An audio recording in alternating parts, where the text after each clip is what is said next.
ఓం మహాగణాధిపతయే నమః. ఓం గురుభ్యో నమః. ఓం శ్రీమాత్రే నమః. పరమేశ్వర స్వరూపమైనటువంటి జ్యోతిష, వాస్తు మరియు ఇతర అనేకమైనటువంటి శాస్త్రములను మనకు అందించినటువంటి మహర్షులకి నమస్కారం. హయగ్రీవ హయగ్రీవ హయగ్రీవేతి యోవధేత్తస్య నిస్సరతే వాణీ జనుకన్యా ప్రవాహవత్. అరుణాం కరుణాతరంగితాక్షీం ధృతపాశాంకుశపుష్పబాణచాపాం అనిమాదిభిరావృతాం మయూకైః అహమిత్యేవ విభావయే భవానీం. శ్రీమాత్రే నమః.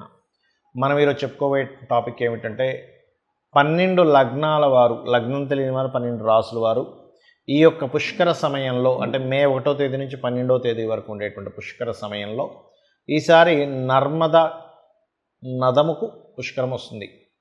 పడమర నుంచి తూర్పుకి ప్రయాణం చేసేటువంటి వాటిని నదులు అంటారు. తూర్పు నుంచి పడమర వైపు ప్రయాణం చేసే దాన్ని నదములు అంటారు.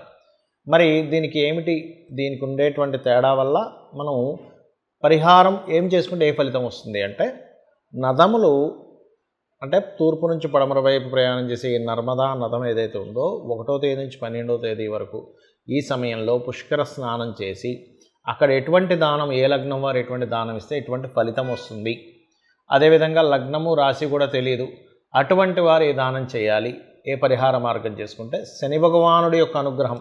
అందరం చూడండి, శని భగవానుడికి సంబంధించిన విషయంలోనే కొంచెం బాధపడుతూ ఉంటాం కదా, అయ్యో నాకు ఏలినాటి శని నడుస్తుంది, అర్ధాష్టమి శని నడుస్తుంది, శని దశ నడుస్తుందని. ఆ యొక్క ఇబ్బంది అనేటువంటి తగ్గుతుంది, అన్ని విధాలా మీకు బాగుంటుంది. మీరు పుష్కర స్నానంలో నదిలో దిగేటప్పుడు, నదము అని చెప్పాను కదా, దిగేటప్పుడు మీరు ఒక మంత్రము మొట్టమొదటిగా చదువుకోవాలి. అదేమిటి అంటే 3, అంటే అక్కడ ఏదైనా రాయి దొరికితే రాయి కానీ, లేకపోతే మట్టి దొరికితే 3 సార్లు అలా వేసి అందులోపల దీనికి ప్రత్యేకంగా ఒక మంత్రం చెప్పబడింది. ఏమిటది అంటే, పిప్పలాద సముత్పన్నే కృత్యే లోక భయంకరి మృతాకాంతే మయా దత్త ఆహారం ప్రతికల్పయ. కన్యా లగ్నము, కన్యారాశి.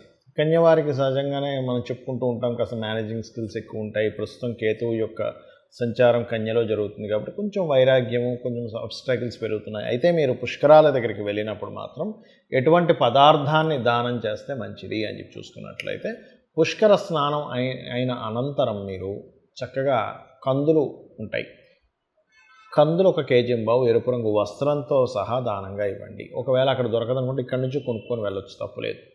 అలాగే మరొకటి ఏంటంటే, ఇక్కడ మీరు బియ్యము దానంగా ఇవ్వచ్చు. ఇచ్చినట్లయితే మీకు బాగుంటుంది. దీంతోపాటు వీలైతే శనగలు కూడా దానంగా ఇవ్వండి. అయితే ఇందులో ఎవరైనా సరే బిజినెస్ రిలేటెడ్ సంబంధించినటువంటి విషయాల్లో మాకు ఆటంకాలు వస్తున్నాయి, బిజినెస్ సరిగ్గా సాగట్లేదు అనుకునేవారు ఉలవలు దానంగా ఇస్తే ఇంకా మంచిది. కానీ కొన్ని సందర్భాల్లో ఏమవుతుంటుందంటే, మనం అక్కడ దానం ఇద్దామంటే కుదరదు. అలాంటి సందర్భంలో ఉలవలు బదులుగా మీరు గ్రాసము గోవుకు తినిపించవచ్చు, కందులు బదులుగా క్యారెట్స్ తినిపించవచ్చు. అదేవిధంగా కుజుడితో శని కూడా ఉన్నాడు కాబట్టి కాస్త బెల్లం కూడా గోవుకు తినిపించండి. అదేవిధంగా మీరు బియ్యపు పిండి గోవుకు తినిపించవచ్చు. అయితే దీనివల్ల వచ్చే ఫలితం ఏమిటి? మొట్టమొదటిగా వైరాగ్య ధోరణి అనేటువంటిది పోతుంది. అంటే తెలియని ఒక వైరాగ్యం, నేనేమీ చేయలేను అనే ఒక డిప్రెషన్లో ఉంటారు. డిప్రెషన్ అనేటువంటిది తగ్గుతుంది, గుర్తుపెట్టుకోండి. అలాగే అనవసరంగా శత్రుత్వాలు అన్నదమ్ముల మధ్యన కావచ్చు, లేకపోతే ఏదైనా అప్పుల వల్ల వచ్చేటువంటి గొడవలు కావచ్చు, ఇవి ఖచ్చితంగా తగ్గుతాయి. మరొకటి ఏమిటంటే, దీంతోపాటు ఇక్కడ మానసిక స్ట్రెస్ ఒకటి ఇబ్బంది తగ్గుతుందని చెప్పుకున్నాము. మరియు ఈ లగ్నం వారికి 7వ స్థానంలో రాహు ఉన్నందుకు సంబంధాలు కుదరడం కూడా కాస్త నదీ ప్రవాహాల దగ్గరికి వెళ్ళి దాన సంబంధించి చేయడం ద్వారా త్వరగా మీకు సంబంధం కుదురుతుంది కూడా. ఎందుకంటే 7వ స్థానం జలరాశి అవుతుంది, మీన రాశి అనేటువంటిది. అక్కడ రాహు ఉన్నాడు కావున విదేశీ సంబంధాలు కుదరడం అనేటువంటిది జరిగి తీరుతుంది. కాకపోతే 6వ స్థానంలో 2 పాపగ్రహాలు ఉన్నందుకు శత్రువుపై జయం ఉంటుంది, కానీ కాస్త అనవసరంగా కొంత గొడవలకు దారి తీస్తుంటుంది. కాబట్టి ఈ యొక్క అంశంలో కాస్త జాగ్రత్తగా ఉండండి. అనవసరం శత్రుత్వాల జోలికి పోకుండా ఉండడమే ఉత్తమం. మరి చాలామందికి లగ్నం తెలియదు, నక్షత్రము రాశి ఏమీ తెలియదు, మరి మేమేం దానం చేయాలని చాలామంది అడుగుతూ ఉంటారు. పుష్కర సమయంలో మొట్టమొదటిగా పుష్కరాలు వచ్చినప్పుడు ఎందుకు వెళ్ళాలి అంటే, పుష్కర సమయంలో వచ్చినటువంటిది ఏదైతే ఆ నదీ ప్రవాహం ఉంటుందో దానికి రోగాలు తగ్గించేటువంటి గుణం ఉంటుంది, గుర్తుపెట్టుకోండి. మన పాపముని హరింపజేసేటువంటి గుణం ఉంటుంది. గురువు ఒక రాశిలోకి సంచారం జరిగేటప్పుడు ఆ యొక్క నది లేదా నదముకి పుష్కరం వచ్చినప్పుడు పర్టికులర్గా మనకి ఆ 12 రోజులు కూడా విశేషంగా అక్కడ మహర్షులు, యక్షులు, గంధర్వులు, దేవతలు వచ్చి స్నానం చేస్తారట. వాళ్ళు స్నానం చేసి మనం చూడండి, ఏదైనా మనం ఒక ప్రసాదం నైవేద్యంగా పెడతాం దేవతకి, ఆ ప్రసాదంలో ఈ యొక్క రుచి మారుతుంది కదా. ఆ రకంగా వాళ్ళు వచ్చి స్నానం చేసినటువంటి నదిలో మనం వెళ్ళి చేసినప్పుడు ఆ 12 రోజులు మనం పూర్వజన్మలో చేసిన పాప కర్మలు దగ్ధం అవుతాయి, గుర్తుపెట్టుకోండి. సరే, అయితే విషయానికి వస్తే కనుక ఇక్కడ మరి ఈ యొక్క నక్షత్ర రాశి లగ్నాలు తెలియని వారి పరిస్థితి ఏమిటి? ఏ దానం చేయాలి పుష్కరంలో స్నానం చేసిన తర్వాత? ఈ సంవత్సరం ప్రత్యేకంగా మనకి ఈ నామం, ఈ యొక్క సంవత్సరం పేరు కూడా క్రోధినామ సంవత్సరం కాబట్టి అనవసరమైన గొడవలు ఏమీ రాకుండా ఉండడానికి అందరూ కూడా నువ్వులు, తెల్ల నువ్వులు లేదా నూనె లేనట్లయితే కందులు, ఈ మూడింటిని దానం కనుక చేసినట్లయితే అద్భుతంగా ఉంటుంది. దీంతోపాటు ఉలవలు కూడా దానం చేసినట్లయితే ఎటువంటి ఆటంకములు రావు. అయితే చాలామంది ఏమండి నేను ఇది ఎక్కడ దానం చేయాలి, ఎవరికి దానం చేయాలని కూడా అడుగుతుంటారు. దానం అనేటువంటిది పురోహితుడికి ఇవ్వాలి అనేటువంటిది తెలియదు చాలామందికి. కాబట్టి మీకు ఆలయంలో, అక్కడ దగ్గరలో ఉండే ఆలయంలో పురోహితుడికి దానంగా ఇవ్వచ్చు. అయితే ఇక్కడ కొన్ని ప్రదేశాల్లో దానం ఇవ్వడానికి పురోహితులు దొరకరు, ఆలయాలు ఉండవు. మరి అలాంటప్పుడు ఎలాగా? నువ్వులు ప్రదేశంలో బెల్లము, అదేవిధంగా కందులు ప్రదేశంలో క్యారెట్లు, కందులు బదులుగా, అదేవిధంగా ఉలవలు బదులుగా ఆ యొక్క గ్రాసము గనక గోవుకి తినిపించినట్లయితే, అందులో ముఖ్యంగా దేశీవాలి గోవుకి ఈ పుష్కర సమయంలో తినిపించినట్లయితే, ఈ 12 రోజుల్లో తినిపించినట్లయితే ఖచ్చితంగా మీకు ఉన్నటువంటి పాపకర్మ తొలగుతుంది. అదేవిధంగా మరొక విషయం ఏంటంటే, ఈ దానము ఈ పుష్కర సమయంలో ఆ నదీ ప్రవాహం దగ్గరికి వెళ్ళి స్నానం చేసుకుని వచ్చిన తర్వాత చక్కగా ఇందాక నేను చెప్పిన మంత్రం ఉంది, మొదట్లో చెప్పాను, పిప్పలాద సముత్పన్నే అనేటువంటిది, ఆ మంత్రం చేసుకొని స్నానం చేసుకున్న తర్వాత బయటకు వచ్చి కూర్చున్న తర్వాత చక్కగా మీరు నదీ ప్రవాహం దగ్గర కనుక, అంటే లోపల కూర్చొని కాదండి, బయట కూర్చొని కనుక, ఎవరికైనా అప్పులు ఉన్నాయి బాగా, ఏమంటే మాకు బాగా అప్పులు ఉన్నాయండి, అప్పులు దొరకట్లేదు, ఎందుకంటే నదీ ప్రవాహం దగ్గర చేసే జపముకి ఎక్కువ ఫలితం ఉంటుందట. ఓం అపర్ణాయై నమః అనే మంత్రం చేయండి.